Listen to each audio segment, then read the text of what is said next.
ஏங்க இன்னைக்கு பிறந்த நாள் கல்யாண நாள் கொண்டாடுறவங்களுக்கு பூரா என் வாழ்த்து தெரிவிச்சுக்கிறேங்க. இன்னைக்கு நம்ம வீட்டில் என்னென்ன சமையல்னு உங்களுக்கு சொல்கிறேன். ரொம்ப நாளாச்சு சாப்பாட்டு வீடியோ போட்டு. அதனால் வாங்க பாருங்க. நம்ம வீட்டில் வந்து வெள்ளைச்சோறு,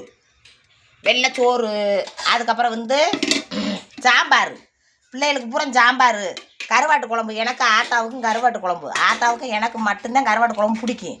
அதனால் 2 பேத்துக்கு கொஞ்சமாக நல்லா நிறைய கருவாடை போட்டு முருங்கெல்லாம் போட்டு உருளைக்கிழங்கெல்லாம் போட்டு அப்படியே வச்சுருக்கு. தேங்காய் சிலுதெல்லாம் அரைச்சி ஊற்ற மாட்டோம், தண்ணியாகத்தே இருக்கும்.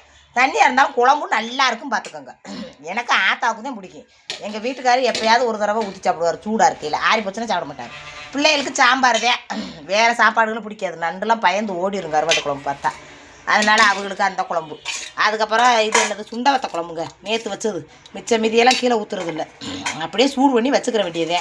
எப்போயாவது உழவும். ஆமாம், எனக்கு வீடியோவை எடுத்து என் மூஞ்சியெல்லாம் காட்ட முடியல. ஏண்டுகளுங்க, எல்லோரும் பள்ளிக்கூடத்துக்கு கிளம்பி குடுன்னு ஓடிட்டாங்க. நானும் அவசரத்தில் கிளப்பிக்கிட்டு இருக்கேன். எல்லோரும் லைக் பண்ணுங்கள். நல்லபடியாக எல்லோரும் இன்றைக்கி பிறந்த நாள் கல்யாண நாள் கொண்டாடுறவங்களுக்கு பூரா வாழ்த்து தெரிவிச்சுக்கிறேன். லைக் பண்ணுங்க தாக்களா, லைக் பண்ணுங்கள். இதுதான் நம்ம வீட்டு சமையல். உங்கள் வீட்டில் என்னென்ன சமையல்னு கமெண்ட் பாக்ஸில் சொல்லுங்க.